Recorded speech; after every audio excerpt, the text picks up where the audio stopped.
नमस्कार और हर हर महादेव।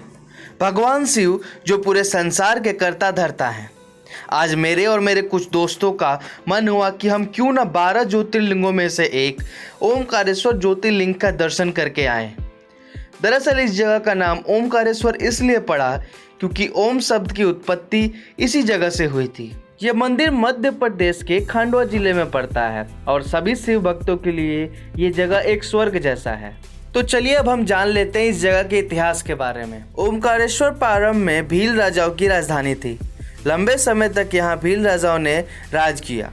देवी अहिल्याबाई होलकर की ओर से यहाँ नृत्य मृत्तिका के 18 सहस्त्र से शिवलिंग तैयार कर पूजन करने के पश्चात उन्हें नर्मदा में विसर्जित कर दिया गया। ओमकारेश्वर मंदिर जहाँ पे है उसे शिवपुरी आइलैंड या फिर मंदाता आइलैंड के नाम से भी जाना जाता है।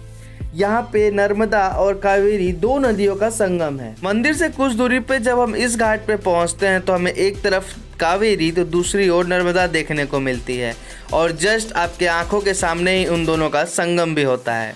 अब हम जान लेते हैं कि इस जगह को मंदाता आइलैंड क्यों कहा जाता है। दरअसल एक सूर्यवंशी राजा ने महादेव की कठोर तपस्या करके उन्हें प्रसन्न किया और तभी से महादेव ने इस जगह का नाम उनके नाम पर रख दिया और इसे मंदाता के नाम से भी जाना जाने लगा। यहाँ के पंडितों का ऐसा कहना है कि शिव भगवान हर रात को यहाँ आते हैं और चौसर खेलते हैं। दरअसल 8:30 बजे रात्रि की आरती के बाद उनके कक्ष में चौसर बिछा दिया जाता है और जब सुबह के समय इस मंदिर को खोला जाता है तो सब कुछ बिखरा हुआ पाया जाता है और इसी चीज़ को लेकर लोगों का कहना है कि यहाँ पे शिव भगवान हर रात को आकर चौसर खेला करते हैं।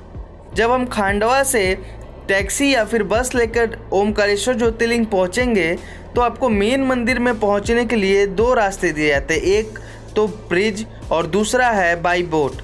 अगर आपको एडवेंचर्स रास्ते पसंद है तो आप बाई बोट जाएं, आपको बहुत ज़्यादा आनंदित महसूस होगा। सावन के समय यहाँ पे बहुत ज़्यादा भीड़ रहता है। अगर आपको भीड़ से बचना है तो आप ऑफ सीज़न यानी किसी भी प्रकार का शिव भगवान का कोई दिन ना हो तो ही जाना पसंद करें, नहीं तो आपको बहुत लंबी लंबी कतार को फेस करना पड़ेगा। इस मंदिर की सबसे अचंभित बात तो ये है कि यहाँ पे शिव भगवान की गुप्त आरती होती है। अब ऐसा क्यों होता है इसके बारे में कोई डिटेल्स नहीं है।